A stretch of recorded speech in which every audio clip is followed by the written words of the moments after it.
Hello everyone, how's it going? I am WoWcrendor, and welcome back to Fishing with Crendor, a relaxing show where we fish with various people in the World of Warcraft community. So today we are joined by Nobbel. And this was my cue to say something. Hello, everyone. I always do that to people. I'm like, we're joined by blah, and then they're like, is this when I talk? But I feel like I've gotten used to doing that to people, and it's just fun. Is this my moment to say something? I always call you Noble, and then I realized your name was Nobbel. And I feel like something changed. A lot of people have that. They pronounce it in very different ways. But the Dutch way is Nobbel, but a lot of people say Nobbel, Noble. Oh, it is Noble. Nobbel, pretty much like the oh. Oh, so it is. Oh, man, that makes now I can call you Noble. You can. I always thought I was saying it wrong. No problem. Well, I picked you for the first episode. One reason, because Jesse is always doing things, and I was going to make him my first episode, but I was like, I don't want to deal with that. And you're pretty knowledgeable with World of Warcraft, and you've gained a pretty big audience on the YouTubes. Thankfully, yes. And can I just say that it's an honor to be a replacement? I feel highly elevated right now. If you want to see it as an honor, it's awesome. By all means. That's what that happened at like a PAX or something. Someone was like, "You must be honored to work with Jesse Cox." I was like, "I guess." I don't know. Each morning when I wake up, I get on my knees and I say, "Thank you, Mr. Jesse." Thank you. This is a glorious day. Anyway, some people might not know who you are, so why don't you tell them who you are and do the thing? Well, for those that don't know who I am Nobbel, or Nobbel87 on the YouTube, and most people know me from the lore videos that I do. I take parts of the story of Warcraft, which is a gigantic storyline. I make a video about that, tell the story to the people, and we do that on a weekly basis. And besides that, I fill up with Let's Plays, Q&As, and all kinds of things, but that's my main thing that I do. Yeah, you're mainly just a big lore nerd. Mainly, yeah. People say so. I mean, I've read all the novels and all the comics and all the books, and I really like the story, and I like telling the story as well. I think that's the main part behind it, just telling stories. So yeah. Yeah. So on this show, I like to kind of just get into the mind of why you started playing WoW and why, just I guess your WoW backstory, if you will. So why don't you just tell us your WoW backstory and how you got started? How I got started with Warcraft. This was just around Classic, and I've been playing Star Wars Galaxies with a mate of mine, and we played Star Wars Galaxies over the summer, and they just introduced the Jedi patch, and we got a little bored with it. So he came up to me and he was like, "Yo, Nobbel, this World of Warcraft game, you need to check it out." I was like, do I really want to jump into another MMO? I just spent an entire summer giving up my life, fighting Jedi and whatnot. Yeah. But then I saw that introduction trailer for Classic. I saw that dwarf hunter with his bear, and I was sold. I was like, this is so cool. And yeah, I started playing the game. I made my character. My buddy of mine that introduced me, he picked the lion side, so my faction was easily chosen. And then as I was watching that cinematic, I figured to myself that if people have to fight my bear, if you remember that the Tauren was charging up to the bear and the hunter was shooting him from behind, I was like, that's handy. That's handy. If people need to fight my pet first before they can get to me, I'm going to be a hunter. Little did I know that they can just ignore your pet, but whatever. And then I looked at the races and I was like, I'm probably going to die a lot. So being able to move fast while being dead, that's probably going to be a benefit somewhere. So I made my Night Elf male hunter and I started playing the game. So I know you said you play Star Wars. I know you said you play Star Wars Galaxies, and I played Star Wars Galaxies. So I heard, yeah. And I really enjoyed that game. And yeah, what did you do in it? What did I do in it? Oh, I was a little noob. This is 10 plus years ago. I remember standing in line with the doctors getting the buff, and I was like the fighting type that had like the hands and the little red lines. So when you got the buff, you would go out and farm stuff. Yeah. And of course, we had our houses and we had our vehicles and stuff like that. This was before they introduced the flying spaceships, Yeah. just around Jedi time. And I remember there was this massive achievement or quest line that you needed to do to get a specific ring. And I did that quest line, and it was balls hard to do. And eventually I got the ring. So I was in the city, and some person came up to me like, "Do you want to get married?" I was like, "There's no way that this ring can get out of my possession, right? There's no way." So he opened up the trade box with this low item ring, and I placed up my ring, and we exchanged, and my ring was gone, and I was devastated. I'd spent hours upon hours getting this one item. So I contacted their support, and they were like, "Yeah, we can't do anything about this. You hit the accept button." So I was scammed out of my ring. You got And scammed. It was a very sad day, and that made me quit. And before that, I spent a lot of time in the bar. If you remember that you could get like professions where you need to play the instruments, and the more Yeah, I people remember that. came, the better the song went. It was awesome, like I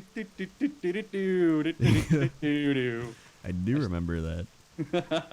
I remember I started playing World of Warcraft back in 2004. It was like, I think I started the January of '05, like literally a few days after New Year's, and after playing for a few months, I was like, it was pretty fun. And then someone, I think it was one of my friends, contacted me, and they were just like, "You should come play Star Wars Galaxies. It's super fun." And so me and a few other people went and played, and we were just like, "This game is awesome."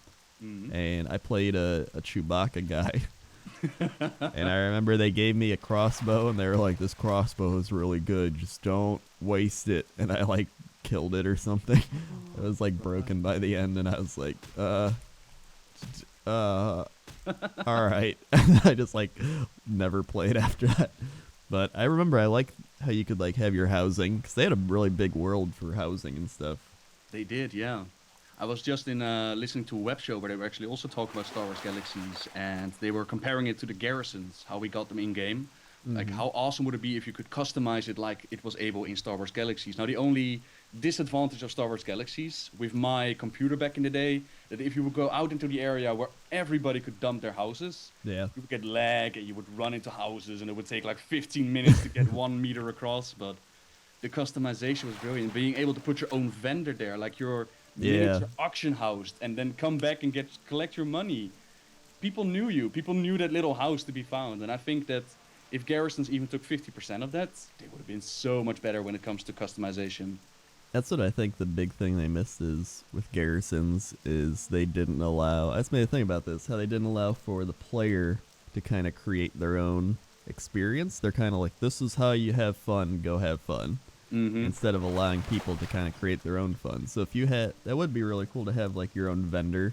You can set up a shop in your quote garrison or whatever they would call it, and then I think they'd need more customization inside the garrison, like furniture and that type of thing. So I remember, you know, look at games like Animal Crossing, where you can set up furniture and move it all around and get new furniture. Maybe you have to go do quests out in the world or explore stuff to get different types of furniture. Wait. Get out in the world. Leave your garrison. Are you I mad? know, right? What is this concept right now? Sounds like a massive multiplayer online game. But it's like, I don't think it would even be that difficult, because think like maybe you got to go back to the Howling Fjord and talk to the Tusker, and they're like, "Here's a chair we crafted." And you're like, "Cool, now I got a cool chair." Or like maybe you go to Nat Pagel and he's like, "Here's a fish I caught you can mount on your wall." You know, that type of thing. And it gets you out back into the old zones again. It gives you new stuff to move around. You can always change it, because you can move your stuff you pick up around in a room you got. Some people might be like, "Then you're turning it into The Sims." But I mean, it's already a Facebook game. You might as well turn it into like The Sims, or a better game than a Facebook game. Yeah, but The Sims is actually fun with the customization. Why would it be a bad thing to turn it into The Sims? Exactly. Compared to what we get now. And I think Blizzard was very ambitious when it came to the garrisons, because they announced like, it was not going to be in one zone. You were going to pick where you're going to place it. There were set locations, but each in a different zone. How awesome would it have been to get, like, I play on the Alliance, so I'm in the Dark Side of Moon Valley, which is, in my opinion, I'm very lucky, because the Horde got, you know, not the greatest garrison out there. But how cool would it be to put it in Gorgrond, in the jungle area or the sand area, or go to Spice of Arak and get that sense of feeling, you know? And they Yeah. also were talking about customization, like being able to hang stuff up on your wall. Not even the holiday events got Christmas lights into your garrison. They were ambitious, and they didn't really deliver when it comes to the garrison, unfortunately. Yeah, I remember they were saying that like you can set it up in any zone you want, and they're like, or not. It's like, oh, all right. And I mean, I thought the warlord. I like how this just turned into like a Warlords of Draenor. Like, what happened Right. with it? But like when they first started, there were so many things. They're like, you're gonna put your garrison up wherever you want. They're like new character models, and then all these things. But really, I think they put so much effort into the new character models that a lot of other stuff got left in the dust. And even then, they even with all that work put into the new character models, they still didn't finish them all on time. Yeah. And I think that was a big time sink on their part. Yeah, I think the models, as well as that the garrisons just gave them a lot of trouble. If you remember on the beta, how many bugs there were there, and even on launch, you were still stuck with the whole garrison cinematic creation thing. Yeah. I think they ran into a lot of trouble, and a friend of mine said that it feels like Warlords is a filler expansion, and that they're really focusing heavily on the next one, because they got a bigger team, they got a bigger budget, all that good stuff. Yeah. And we're not seeing it inside of Warlords. So where is that developer time going? And it could be in the next expansion. I mean, I don't work for Blizzard. I have no idea what they're doing over there. But it seems pretty obvious and clear that they're dropping the ball on Draenor. And that's a real shame, especially with the whole level 90 boost, getting people back in. 10 million subscribers. They were back, baby. Yeah. And then 6.1 hit, and everybody was like, this is it. I can take screenshots, but differently now? What is this, Liz? Yeah. It's like, I don't mind that. Like, I don't think it's a bad thing, but it's like when that's a key feature of a patch, that's kind of... Then you have a problem. And it's not a bad thing. It's nice to have a music box in your garrison. It's nice to have the selfie cam. But there had to be more. And I told people that, like, there has to be content, otherwise you're going to drive people away. And it happened, and it's going to happen again. And I don't think what I've seen from the PTR 6.2, the Tanan jungle is nice, the raid is nice, but the whole mythic and time travel dungeon thingy, meh, not so sure about it. And if that's the last patch, then oh boy, that's going to be a problem. I don't think it'll be the last patch. Unless they've said it'll be the last patch, in which I'd be like, ugh. But They didn't confirm it, and I actually was reading a post just before the interview. Apparently the legendary quest line had a bit of text that said Khadgar's final task, and that's been removed. PvP season is apparently going to continue. So it seems possible that it's not the final patch, and I really hope not. If this is their farewell to Draenor, then yeah, fingers crossed. I'm hoping for filler content. yeah. And I mean, the one thing with garrisons too is that they talk so much about getting people out in the world and being like, we're gonna get rid of flying so that you'll have ground mounts again, and you gotta go explore the world, and you got all these types of things. And then they're like, and when you're in your garrison, you'll just be there. You can do everything from there. You can gather your profession stuff from there. You can send your followers out to go do stuff. I got geared up from raids by just sending followers out to get me gear. And at first I was like, this is awesome. And I was like, this is kind of like, it feels like cheating in a way. And I'm like, and you kind of just stop caring because it's so easy to get the gear. I'm like, well, I don't even care anymore. Yep. A lot of people have been joking that the followers are having more fun in the expansion than we are. It's ridiculous. That's actually pretty true. Yeah, they get to go to Farallon, they get to go on the ship, they get to go on raids, and we're like, but that was supposed to be for us. What the heck is going on? Like, I remember way back when I remember patches in vanilla hitting and things like Arathi Basin coming out. Like patches with battlegrounds in them. Or like I remember they had the weather patch where they added all the weather effects, and I thought that was really cool. And I remember just every patch would add something pretty significant, and I feel like in a lot of recent patches they haven't added many significant changes or additions. No, not really. I saw somebody post that usually the .1 expansion is not always a lot of content. But with Warlords, it's really scarce. It's really... It almost seems like they're taking stuff and just rehashing it, or that there's not a lot of uniqueness. And I've always said that I love Mr. Pandaria, especially because it's offered so much more next to the whole raiding scene, like scenarios, pet battles, new class, new race. You had a whole bunch of stuff to do, and I know that not a lot of people were fans of scenarios and whatnot, but at least it was something. And now all you get is like, you get more followers, you get more garrison stuff. Well, I haven't actually done scenarios since then. Have they added new scenarios? Nope. That's really weird. Because I thought scenarios were going to be like the perfect way to add in kind of old content or just little content things. Like, for example, you could have added vanilla things. Like, you could even made fun of it. Like, go gather 10 bear asses or the Taran Mill or whatever. You could have just like made funny little vanilla things. Like, if you want to go back to that expansion, we'll make a scenario so you really can. Because, you know, and then it turned into them just making kind of nothing out of it. And it was like, is that really it? Like, I don't know.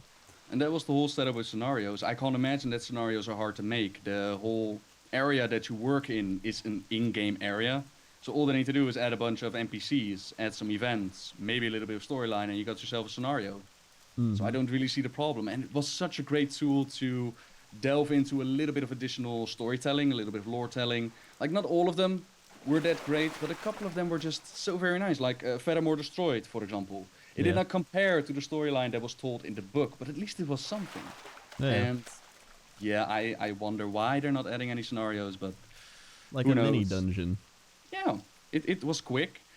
And at the end of Mr. Pandaria, the rewards were a little bit redonkulous with the amount of Valor points that you got, but, you know, that was at the end. And it was still a lot of fun to do. You had a bunch of achievements, and yeah, like, I'm repeating myself here, it was at least something to do. What And were I'm the missing other that scenarios?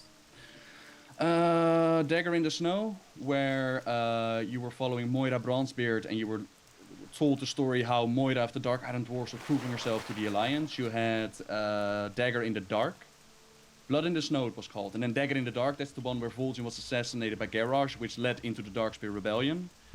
You had the one where you were brewing beer on the mountain, then you had to save the village. You had the one, again, saving the village. And then you had different mechanics each time you went into the scenario. You had another one where you had to collect beer and then take out the spirit. Like, it was a whole bunch of beer because of Pandaria, but yeah. Yeah, I feel like they could have done a lot more with that. Or I thought they were going to do more with it. Like, kind of just, you know, like, flesh it out a bit. Yeah. But I guess not. But I hope that's the case where this is kind of just they're setting everything up for the next expansion patch. Or next expansion, not a patch. Be a weird expansion if it was a patch. Well, it would flow into the current business model. Pay $50 for your next patch. But it's like some things I noticed with even current WoW are. I mean, I was gonna ask you about what you would change to current WoW. So I guess I'll ask you that now. Like, what would you change? To the current model that it is, the things that I find good in Warlords, like the leveling experience was fine, that was fun. Yeah. The way that they present the story is fine, voice acting everywhere. The cinematic team needs an upgrade, and the raids are also a ton of fun, at least the ones that I got to experience. So that's all good. What I would add to the game is something to do for those that don't constantly raid, or just something to do for those in the times that you don't raid. Like right now, there is no motivation to farm Apexis crystals. There's no motivation to go into all dungeons. There's no motivation, no reward, no system in place that motivates you to all carrot on a stick model. That's not there. There's a carrot on a stick to go into LFR. And maybe if you're lucky enough to get a team, you can go into normal and heroic and mythic. That whole setup is there. But there's no reason to go into the current dungeons. And they're going to add the mythic version to it, which hopefully is going to be great. I've heard that they're going to add some more mechanics to that. But I would like to see a reason. And I think that moving the Justice Point and the Valor Point system is a big reason as to why I'm not motivated anymore to do anything. Yeah. The Apexis crystals could have been a good addition, But the whole daily Apexis crystal thing, where you fill up a bar, got boring real quick, and the Yeah. rewards are not there. Who cares about the upgrade gear that there's there because there's LFR to fill it up with? And if there's not LFR, then there are challenge modes. If they're not challenge modes, you can go flex normal. There are plenty of ways to get the gear. And the Apexis gear, I mean, I don't know about you, but I haven't looked twice at it. Yeah. So I think badges were even just fun to go get. Because I remember in Wrath of the Lich King, I loved running heroics. I would even just come home back when I was actually going to college, and I'd be like, I'm just gonna run a couple dungeons. Like, I wasn't hardcore playing or anything, but I still like wanted to run heroics because I actually enjoyed them, and I never got that feeling after that expansion. Really, maybe a little bit in Cataclysm, but not to that extent. Yeah, Cataclysm also had it a little bit, except that the final dungeons in the Cataclysm were annoying to me, because the only thing that was stopping you from progressing was listening to the RP of the NPCs in there, like listening to Thrall telling how he will save the world, yada yada yada. Yeah. That got boring real quick again, because you constantly hear it after and after and after. Yeah. And with Warlords, I think they delivered on the dungeons. I think they're beautiful looking, they've got fun mechanics, but there's just no reason to do them. The Yeah. other day, I was into a dungeon to record it, and somebody actually whispered me, like, what are you doing in this dungeon? Your gear is way better than this. Why are you here? And that's a very bad state to be in. Yeah. I mean, that is really true, because I thought the dungeons were really fun. I did all the dungeons in beta pretty much. The ones I didn't do in beta, I did in the live version, but like I enjoyed all of them. The mechanics were cool. The boss fights were really fun. And it's just kind of like, all right, well, I did it once and now that's it. And it's Right. like, that's really bad because they put a lot of effort into that. Exactly. And there's no repeat like reward. There's no reason to go back to them after you do them once.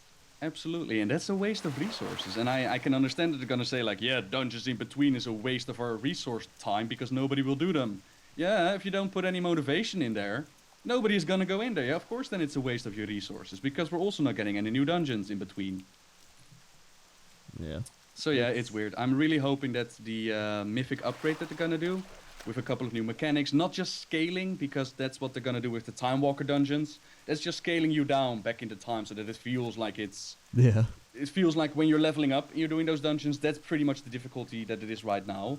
With new mechanics on mythic difficulty, I'm hoping that these dungeons that are beautiful will actually be visited again a couple of times.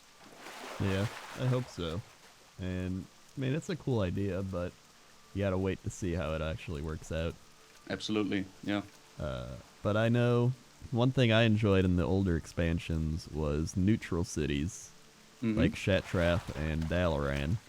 And ever Right. since then, we kind of haven't had that.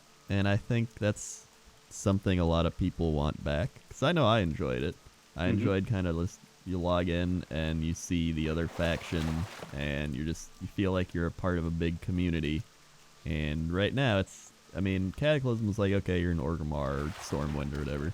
But then Pandaria, it's like you're in a little like city thing buried away in the corner, and then they're in their buried away corner, and it's kind of like, all right, I guess this is a city.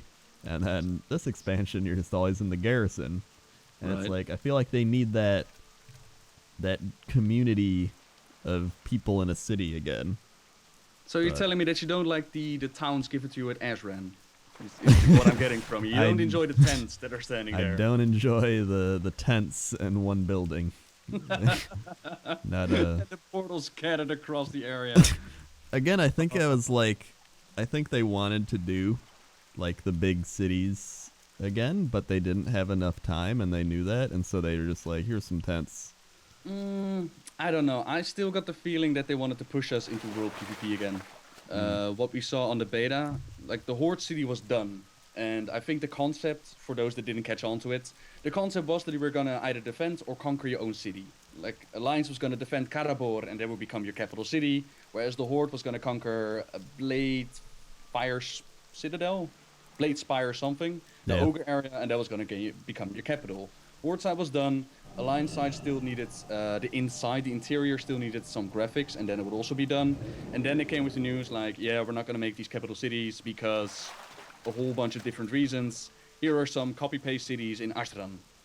And I still don't believe I still don't believe the word that they couldn't finish off that city. There is no way. Like, how many months have we got Warlords now? There's no way that they couldn't have introduced a little patch. They could have added those minor graphics, dump a couple of NPCs and portals, and bam, you got your own city. Now, the reason why, in my opinion, is that they wanted to promote and engage people into going into Ashran, not knowing that garrisons is just perfectly fine. You don't need to go anywhere else except inside your garrison, so you're locked away in your own little corner, your own phased area. It's the farm of Pandaria, only 10 times worse.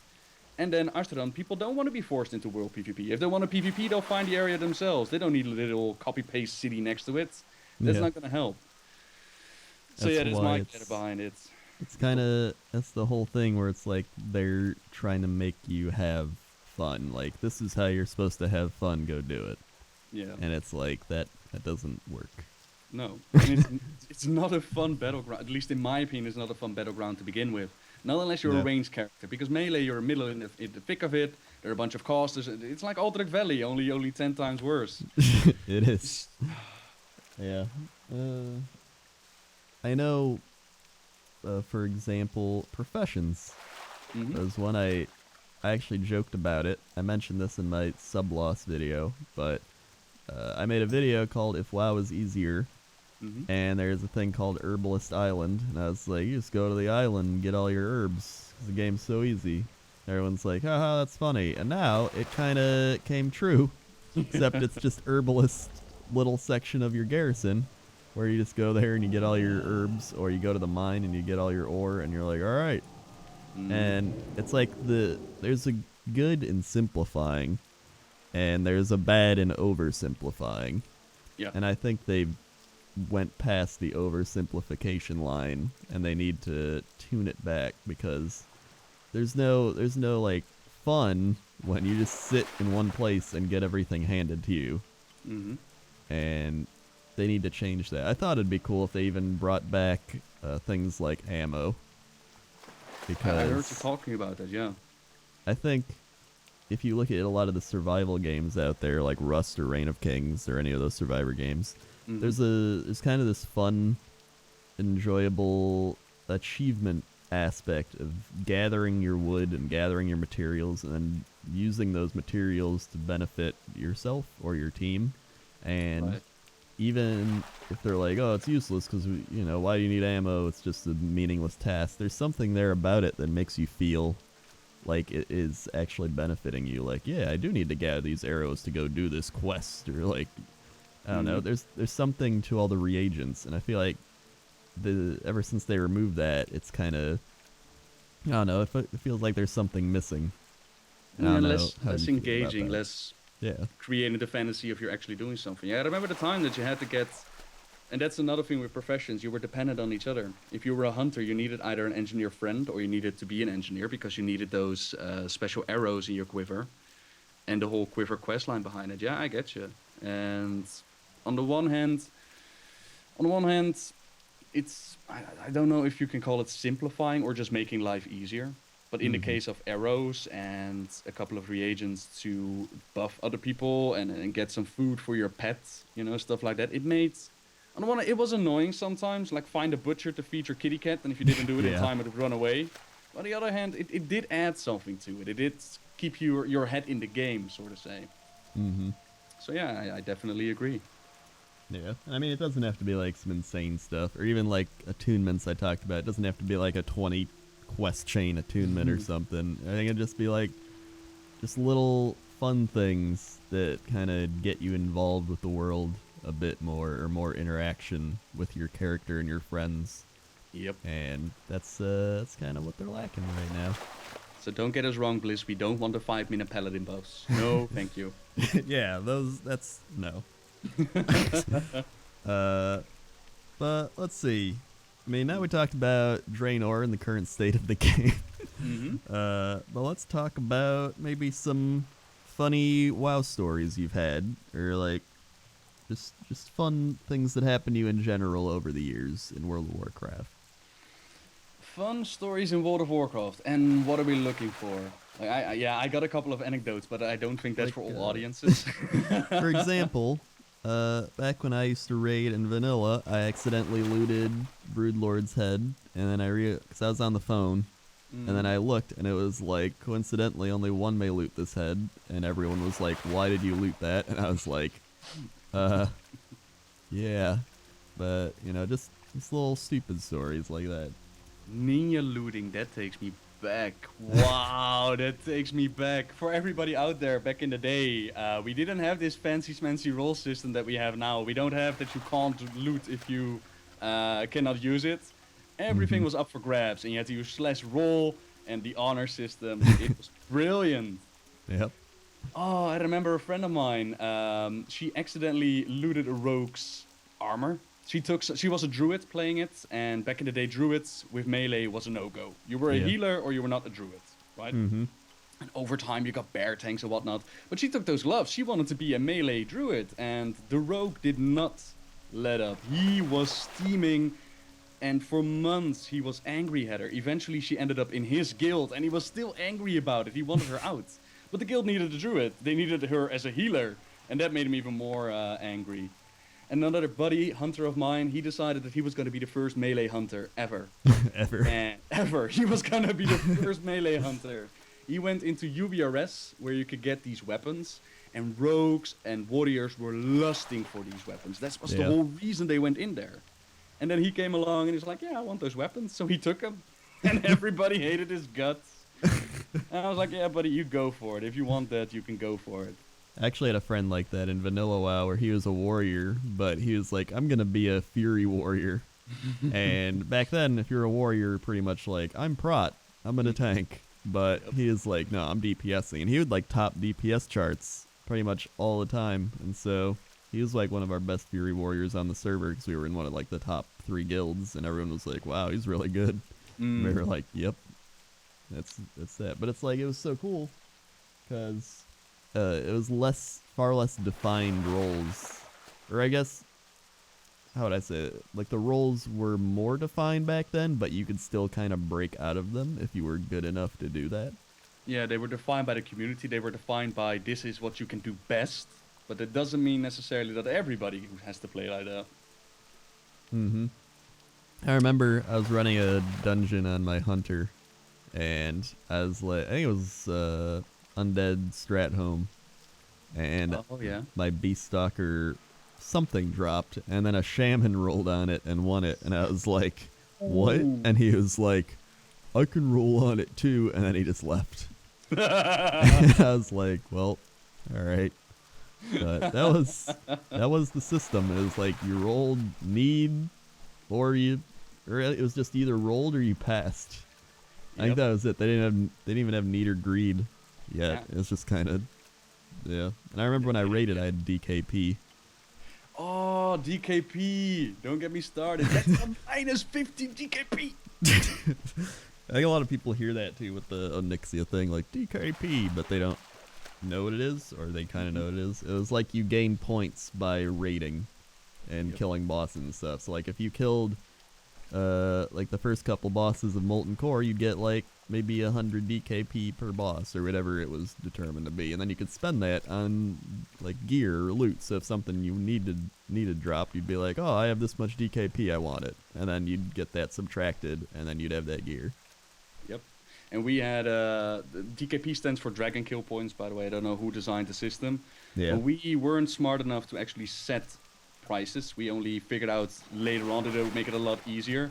No, we would have bidding wars. So whenever something dropped, it was just whoever wanted to bid the most would get it. And then you also had those specific class quest lines for the hunter and the priest in Molten Core. Yep. And we helped our priest with getting his Benedictus, and then he left the guild, and that was devastating. Oh, that was devastating. That's pretty bad. I remember I did that, and I got mine, and that was an interesting quest, because I remember you had to buy it made it easier if you bought some potion. Mm-hmm. I forgot what the potion was called. I think it was like it burned stuff around you, and so it killed the skeletons or whatever it was. Mm-hmm. And I remember you had to wait. It was like 15 minutes to like hours until you could retry it or do it again or hope another priest wasn't doing that quest. And it was it was very it was very monotonous and kind of like, oh god, I gotta do it. But it was at the same time, it's like it was a cool thing. Mm-hmm. And I think the hunter one was in winter, spring, and blast. That you had to like fight demons. Yeah, they were brilliant. You had to fight specific demons, and nobody else could help you out. If somebody else would target the demon or attack it just to help you out or to troll you, it would despawn. You would have to wait a couple of hours for it to come back. That was so bad. And one you had to empty its mana before you could properly fight it. One you had to kite around winter, spring. Another, they all had, other had to fight melee. You could also not use your pet during that battle, was also not allowed. Oh wow. And you had to get like enchants, like +5 demon slayer on your weapon. And if you ever wonder why are enchants like that in the game, that's the reason why you needed them. And it was not so much that it was, if you would put it in the game these days, then you would just go to Wowhead or you would go to YouTube, Yeah. you look up a guide and you know how to do it. That wasn't back in the day. Back in my day, that wasn't there. We had Thoughtbot, maybe, Yeah. if somebody was kind enough to leave a comment behind. So you had to figure it out, and you had to ask people, the whole community feeling. That's one of the major things that I miss from classic World of Warcraft. But that's also one of the things that they can never copy or bring back into the game. Because back then everybody was a noob, you had to talk with each other, you were dependent on each other. And these days, like you mentioned earlier, like an MMORPG, it feels like a single player game. You queue up for things, you got all the professions covered in your little garrison. You don't really depend on anyone anymore, and that's a real shame. Yeah, and that is the big thing. Like, you can't go back to that really because of how the internet works now. Mm-hmm. You know, it's not the same as it was back then, which is weird to think. It's like it was only 10 years ago. Right. But then again, 10 years on the internet may as well be like 100 to 200 years, like Absolutely. real time. So I mean, you had Thoughtbot. You're like, all right, got Thoughtbot. And then you read the comments section like, how do I do this? And there were only comments. It was a fan-made page, I suppose, with fan-made information. Mm-hmm. And nobody knew what's up. I don't think they data mined back in the day, so you just had to get lucky. Yeah, and they get didn't data information out of mine. there. And I think Oh, I kind of like that though. I liked not having things data mined. Mm-hmm. Is just it left more to like explore and find out on your own. Absolutely. Like the whole 'Cause- Ashbringer rumor that went around the world. Like you could get the Ashbringer with fishing. And everybody would start fishing and trying to figure out how to get the Ashbringer. These days it's like, is the Ashbringer in the game? Let's check Wowhead. Nope. it's not We have different. data mined every detail about it, and here's the specific color patterns that will be on the Ashbringer, and the voices of the Ashbringer, and who voiced it in their whole bio. Curse you, internet. Yep. Man, yeah, Nostalgic now, man. Damn. I know. Nostalgia trip. This is what the fishing trip's all about. That's what happens when you fish in real life. It's like you go on a boat and you sit there and wait to catch fish, and you're like, remember back when we did these things. I remember. So it's like when we used to raid X Ramas together, son. I remember, Pops. Those were the good old days. it's just They like were a not, son. Still have traumas. it's like a nerdy fishing trip. Oh, lordy lord. But I mean, I think we've talked about most of the things I wanted to talk about. Is there anything else you wanted to talk about or mention? No, not so much. It kind of depends on when you're releasing this video, to be honest. Probably put it up like Sunday or Monday. Oh, beautiful. Okay. No, I just want to thank you for letting me on, man. You're a legend amongst the WoW community. I was actually talking with a friend of mine about that. Like, we're gonna do this. And I told her, like, I don't think there's anybody in World of Warcraft that doesn't know the name WoWcrendor. I think that's just, you're up there. And to be on an interview, to be the first one even, replacing the one and only Jesse Cox, come on. That's quite the honor right here. So I'm very happy about it, and thank you for having me on. Well, thank you for joining me and calling me a legend, even though I don't think so. Please let Crendor know that he's a legend. You all know it's true. I've just been around a long time. I got started and nobody else was there, and I was like, hey everybody, look at me. Yeah, but a lot of people started back then, and not a lot of people are able to stand up against the test of time and still be around. Well, I always thought that when I started, it was a weird period, and like it was the start of Wrath, and it was when a lot of the older Machinima community people, like Mindflame and Oxhorn, and all Mm-hmm. those people were kind of stopping Machinima, and they were like, "We're kind of done with the game. We're tired of it. We don't think it's gonna keep going or be as popular." And I Right. was like, "I think it is," and so I started making videos, and I was like one of the only ones making videos then, and so Mm-hmm. everybody kind of just found me, and I always thought that's just how I got uh, well known. That's kind of in the right place at the right time, and I was like, I want to do it. But Yeah, I think that's part of it. But on the other hand, if the content wasn't there, then people wouldn't stick around. that's true. And even recently, well, I say recently, but Mr. Pandaria with the Lucky Do rap, that one went up in a glory of blaze. Like, whoop, everybody saw that one. Not just from back in the day that everybody knew you. It's still these days as well.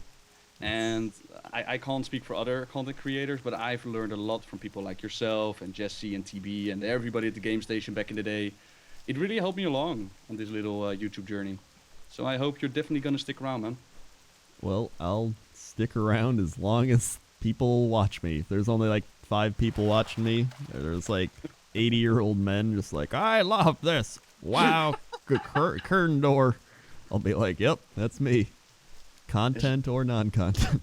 As long as there's non-content in the world, he will stand there. He will prevail. Dun, dun, dun. It's like a superhero. I have like a light that shines in the sky like Batman. Like, we need non-content, man. Where are you, non-content, They like man? come to my door. They're like, "Sir, you can't have that light. That's inflicting on the government policies." I'm like, "Oh, sorry. We'll have to take it down, guys." Oh, brilliant. But yeah. Thank you for joining me. Anytime. And yeah, where can we check you out again? Plug yourself. Okay, plug myself, ladies and gentlemen. You can find me on the YouTube, Nobbel87. You can find me on the Twitch, Nobbel87. You can find me on the Twitter, Nobbel87. Go to Google, just type in Nobbel or Nobbel87 or Warcraft lore, and bam, I'm there. You can find me there, check me out. Hope you like my stuff, and if not, I love you anyways. And that's Nobbel with 2 B's. Noble. Yep. Nobbel. Yep. Noble. All right. See you later, everybody. Until next time, guys. See you.